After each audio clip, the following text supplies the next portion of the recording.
had long dried on the contracts. The discs were spinning in the consoles, but by the time the first button was pressed, it was already too late. This was Zelda, but it didn't look like it, and it definitely didn't feel like it. And somewhere near Boston, the people at Animation Magic who created it, well, they were watching. Years earlier, Nintendo made a deal.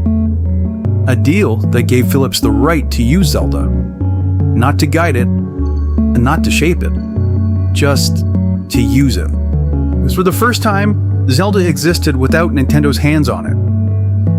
When the first CD-i games released in 1993, the reaction was immediate. Confusion, disappointment, silence. The characters looked wrong. The world felt empty. The controls were broken. But it wasn't just that they were bad. They felt disconnected.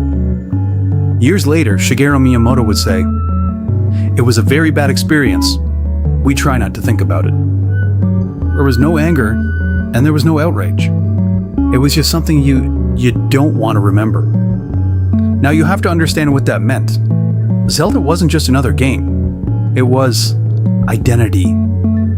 And now that identity was out there, untouched, uncontrolled, and it was slipping. There's a specific kind of silence when something goes wrong and nobody knows how to fix it. So internally, where do they go from here? How do they put together the shattered pieces of a legend? Things had to change. Not loudly, not all at once, but deliberately.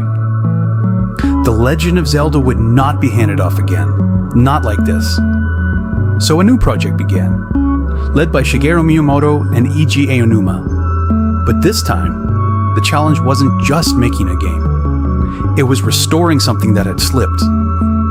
This could be their final Zelda if it was not done right. The next Zelda wouldn't just be another sequel. It had to become something that didn't exist yet. Development began for the Nintendo 64, a system built for 3D worlds that nobody had fully figured out. At first, it didn't work. Characters moved, but the camera didn't understand them. Combat existed, but it felt chaotic. The world was there, but it didn't feel alive. Years later, Miyamoto would explain the problem simply. We had to create a system that made it easy for players to understand the space in 3D.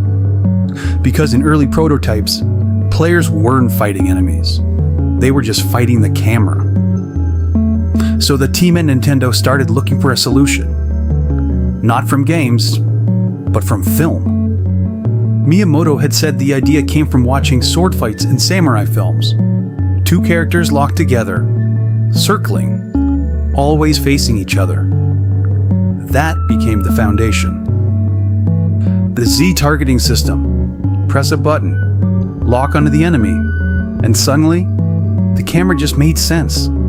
The movement made sense. The fight, it just made sense. It wasn't just a feature. It was the moment the game finally worked. At the same time, the world itself was being rethought. Miyamoto's original inspiration for Nintendo had always been exploration. Childhood memories of wandering forests, caves, and fields. Now, for the first time, that feeling could exist in 3 dimensions. Not as a map, but as a place. The team eventually added systems that made the world feel alive. A dynamic day and night cycle. Characters with routines. Music that responded to environment.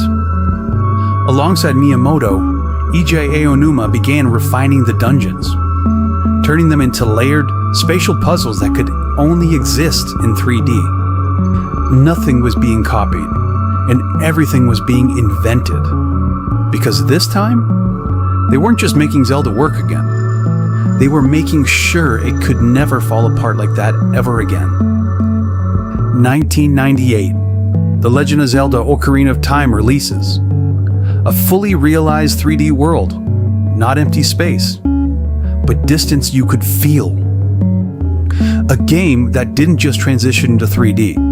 It defined how 3D games would actually work. It introduced systems that became industry standard, lock-on combat through Z targeting, context-sensitive actions, a cinematic camera that guided the player without them noticing. It sold over 7 million copies worldwide, and it became one of the highest-rated games ever made. It wasn't just a copy, it was a reset. Nintendo lost control of Zelda once, and they never let it happen again. Because some mistakes, you don't fix, you remember them. At Nintendo, nobody was talking about them anymore, not publicly. But silence like that doesn't mean something is forgotten. It means it's sitting there, unresolved. For Shigeru Miyamoto, Zelda was never just a product. It was something personal, a world he built from memory, from childhood, from exploration. And now that world has been mishandled, not destroyed, but changed, in a way that didn't feel just right. At the same time, the industry was shifting. Flat worlds were disappearing, everything was moving into 3D, and that meant one thing.